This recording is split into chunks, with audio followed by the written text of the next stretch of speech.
కేంద్రంలోని main highway రోడ్లో గత 10 సంవత్సరాల సంది కూడా రోడ్లు వేసేటప్పుడు డ్రైనేజ్ తీయకుండా చాలా ఇబ్బంది పెట్టిండ్రు. ఇప్పుడు రాను రాను అభివృద్ధి చెందుతున్న తరుణంలో ఇటు పవర్ ప్లాంట్ అయితేంది, ఇటు అన్ని ఫ్యాక్టరీలు కూడా ఇది హైవే రోడ్డు కావటం వల్ల కనీసం బస్టాండ్ అనేది లేకుండా ఈరోజు దామరచర్ల మండల కేంద్రంలో చూస్తూ ఉంటూ ప్రజాప్రతినిధులు కానివ్వండి, అధికారులు కానీ పట్టినట్టుగా వ్యవహరిస్తున్నారు. తక్షణమే ఈ యొక్క బస్టాండ్ సెంటర్లో ప్రయాణికులకు చాలా ఇబ్బందికరమైన వాతావరణం ఏర్పడుతుంది.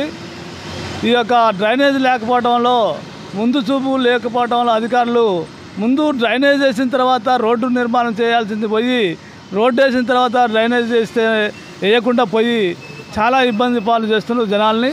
ఇది ఏమైనా తక్షణమే కనీసం తాత్కాలికనైనా సరే ఈ బస్సులు ఎక్కడానికి ఏర్పాటు చేయాలని చెప్పి, అదేవిధంగా ప్రయాణికులు తర్వాత వచ్చిపోయే 4-5 రాష్ట్రాల నుంచి ఇక్కడ జనం తిరగటం జరుగుతుంది. కాబట్టి మీరు అర్జెంటుగా ఈ యొక్క మండల కేంద్రంలో బస్సులు ఎక్కుతానికి ప్రయాణికులకు చాలా ఇబ్బంది పడుతుంది. కాబట్టి ఎమ్మటే ఈ యొక్క రోడ్డు అధికారులు కానీ ఇంకా సంబంధిత అధికారులు కూడా ఎమ్మటే స్పందించి ఈ యొక్క నిర్మాణాన్ని చేపట్టాలని చెప్పి, సైడ్ కావాలని చెప్పి మేము సిపిఎం పార్టీగా డిమాండ్ చేస్తున్నాం. లేని పక్షంలో ఇది పెద్ద ఎత్తున ఈ యొక్క 10-20 రోజులలో కనుక పరిష్కారం కాకపోతే దీని మీద పెద్ద ఎత్తున పోరాటాన్ని చేస్తామని చెప్పి తెలియజేస్తున్నాం. ఈరోజు మన దామరచర్ల మండలం, ఇది నల్గొండ డిస్ట్రిక్ట్ దామరచర్ల మండలం మెయిన్ హైవే రోడ్డు. ఇది ఒక రకంగా చూస్తానికి హైవే రోడ్ లాగా లేదండి, మన పల్లెటూరు గుంతల రోడ్ లాగా ఉంది. ఇది ఒక రకంగా చూస్తే ఒక అరెకరం మందం మాగాడి వేసుకుంటే పండిద్దండి. ఒక రకంగా చెప్పాలంటే కొద్ది పక్క చూడండి ఒకసారి. ఇది మాగాడి వేసుకుంటే ఒక రకంగా అయితే అరెకరం వరకు పండిద్ది.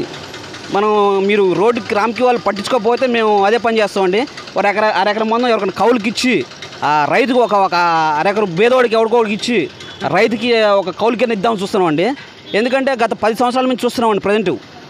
ప్రతి సంవత్సరం మేము రామ్కి వాళ్ళకి ఫోన్ చేయడం జరుగుతూనే ఉంది. వాళ్ళు రెస్పాన్స్ ఏదో వచ్చి పైన లేపుకొని పోతున్నారు, అంతే. తర్వాత పట్టించుకోవట్లేదు వాళ్ళు. మన రోడ్డు మీద కనీసం నిలబడటానికి కూడా ప్లేస్ లేదు.